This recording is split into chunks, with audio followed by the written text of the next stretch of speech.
Bonjour, bonne année à vous. En 40 ans, notre quantité de déchets ménagers a tout simplement doublé. Dans nos poubelles, les produits à usage unique se sont multipliés. Autant dire que pour bon nombre d'entre nous, l'objectif zéro déchet semble bien lointain. Et pourtant, pour Céline Tissot, membre de l'association Zero Waste Vendée, le meilleur déchet, c'est celui qu'on ne produit pas. Né de la rencontre de citoyens et citoyennes dans la démarche anti-gaspi et zéro déchet, Zero Waste Vendée est un groupe local de l'association citoyenne Zero Waste France. Pour nous en parler, je reçois donc Céline Tissot, membre engagé, enthousiaste et positif de l'association Zero Waste Vendée.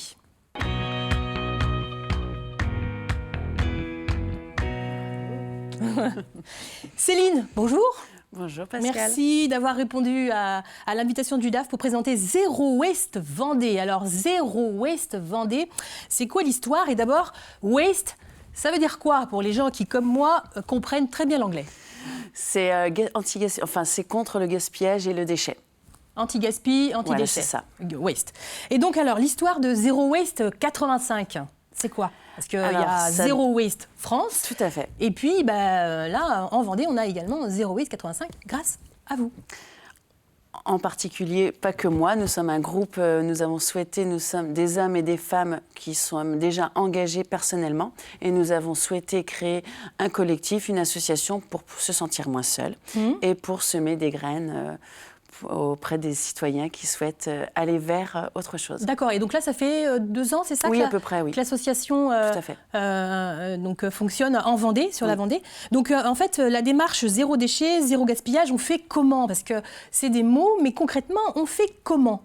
Ah, on vient nous voir déjà. On vient voir Zero Waste 85. Tout à fait, et nous pouvons aider chacun, que ce soit entreprise, collectivité, personnes chez elles particuliers, les enseignants aussi viennent nous voir et nous sommes là pour les accompagner. Et vous, le déclic, la bascule, ça intervient à quel moment? Se dire non, ça va plus là, je comprends pas. Moi, ça date d'il y a 6-7 ans, avec mes enfants, où je voyais les poubelles, ça grandissait. C'est vos enfants?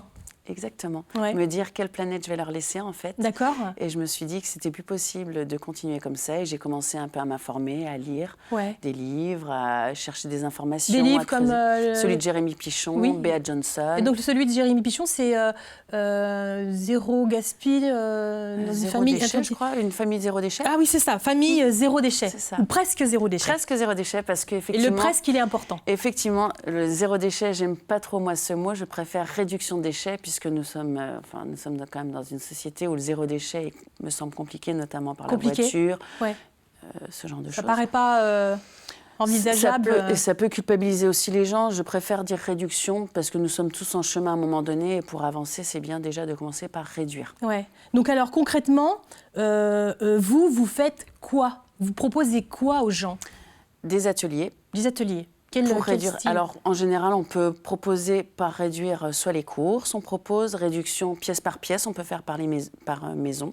Non, c'est-à-dire chez soi, on se dit dans cette pièce. Dans la salle de bain, par exemple, comment je peux commencer par réduire mes déchets? Donc, ça peut être le savon solide, le shampoing solide. Donc, ça veut dire qu'on apprend à faire? Exactement, à faire ou à aller acheter, puisqu'on peut aussi acheter si on n'a pas forcément le temps. Alors, on achète où? Chez Pascal, par exemple, à Biocop, effectivement. dans des magasins qui font du vrac. D'accord. Donc des ateliers, donc vous dites pièce par pièce, dans la salle de bain, dans la cuisine?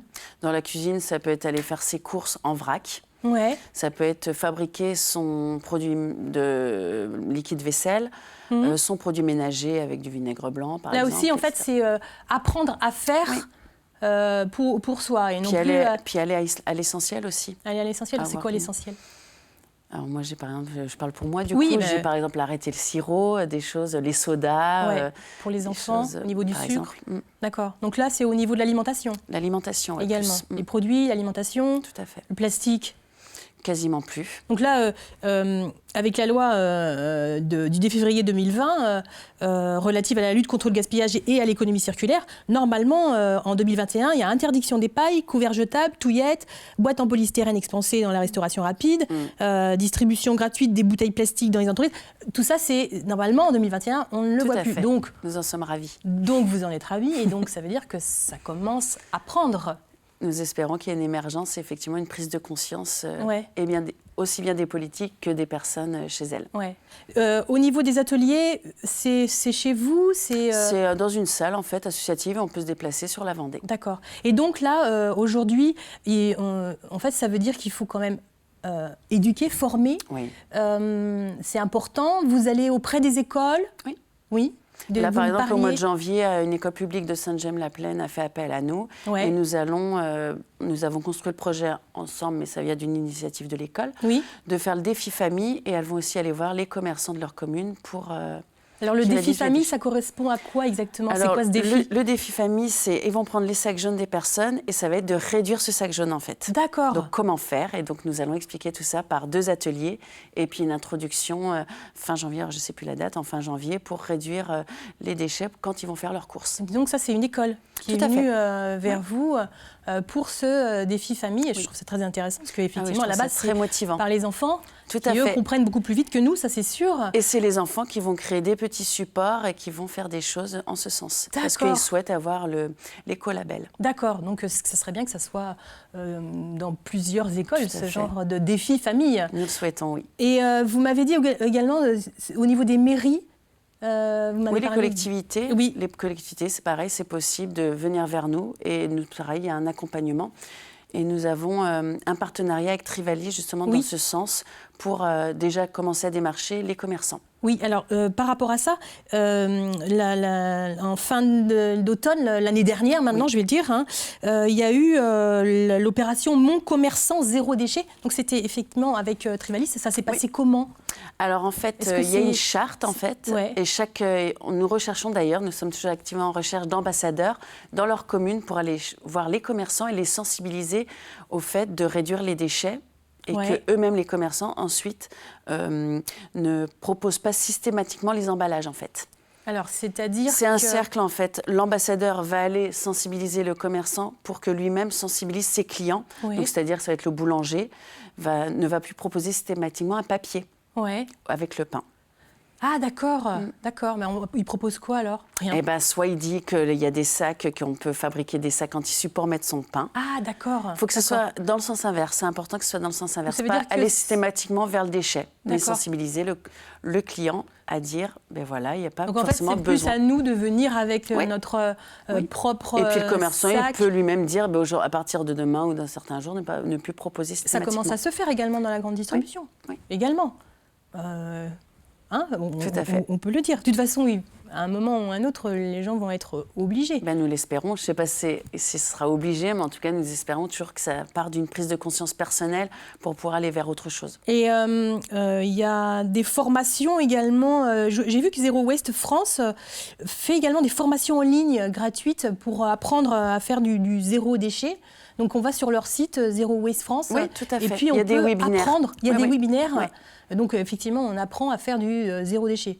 Même si le zéro déchet, vous me le disiez, Pour moi, c'est difficilement atteignable, mais on tend vers quelque chose, en fait. on tend vers quelque chose. Et nous allons aussi le proposer de temps à autre, aussi des lives Facebook, notamment au mois de décembre. Nous avons proposé comment emballer des cadeaux sans Ah oui, papier. je voulais vous Des demander furoshiki. le confinement est zéro déchet et Noël est zéro déchet. Ça va avec ou Tout à fait. Moi, j'ai utilisé du tissu que j'avais déjà chez moi pour emballer mes cadeaux. Ah oui, alors vous dites ça s'appelle le Furoshiki. furoshiki. Voilà, je l'ai Un art vu. japonais de pliage. D'accord. Est-ce que ça prend ça? Alors, j'ai eu l'impression, oui, qu'il y a beaucoup de personnes qui s'y intéressent. Après, comment quantifier, c'est autre Est-ce chose. que à ce niveau-là, on peut se dire qu'il y a une prise de conscience de chacun d'entre nous par rapport aux déchets qu'on Alors produit? après, collectivement, je ne sais pas, mais effectivement, il y a des personnes qui viennent nous interroger, en tout cas, sur Vous comment... Ça prend. Oui, oui, oui. Oui. Vous Oui, êtes combien au niveau On est une bénévole? quarantaine. Ouais. C'est toujours en mouvement parce que les gens, ils viennent quand ça les intéresse Oui. et ne restent pas forcément. Donc Oui. c'est vrai que ça serait intéressant aussi que nous ayons des gens engagés qui viennent nous Donc soutenir. vous recherchez également des Tout à bénévoles. fait. Oui, nous sommes toujours en recherche de bénévoles pour pouvoir étendre nos actions et être encore plus percutants et plus... Donc si on veut en savoir plus, on regarde sur votre Facebook. Tout à fait, nous avons une page Facebook. Vous avez des informations par rapport à ça. On regarde également sur Zero Waste France, puisqu'il donne également des informations. Il y a également des livres. J'ai vu le livre de Jérémy Pichon, la famille presque zéro déchet, qui est très intéressante. Il également, lui, donne des conférences. Tout à fait. Et puis, j'ai vu le livre, le guide pratique territoire Zero Waste. Oui. Aussi. Qui est également intéressant. Et celui de Jérémy Pichon, il y a aussi celui du côté des enfants qui est intéressant. Des enfants également. Il y a un livre pour les enfants. Important, les enfants. Oui. C'est très bien, tout ça. Donc on peut avoir l'espoir en 2021 de faire un peu moins de déchets, j'espère. Un peu moins en de tout cas, c'est le gaspillage. message que je souhaite pour nos enfants et pour la planète. Donc très bien. Donc si tout le monde est intéressé, comme vous, engagé et optimiste, comme ça, eh bien, on peut y croire, je pense. Bien sûr. Céline, je vous remercie d'être venue nous présenter Zero Waste Vendée. Et puis merci à vous tous de nous avoir suivis sur TV Vendée. Je vous retrouve la semaine prochaine pour un nouveau numéro de Conseil de famille. Très belle journée à vous.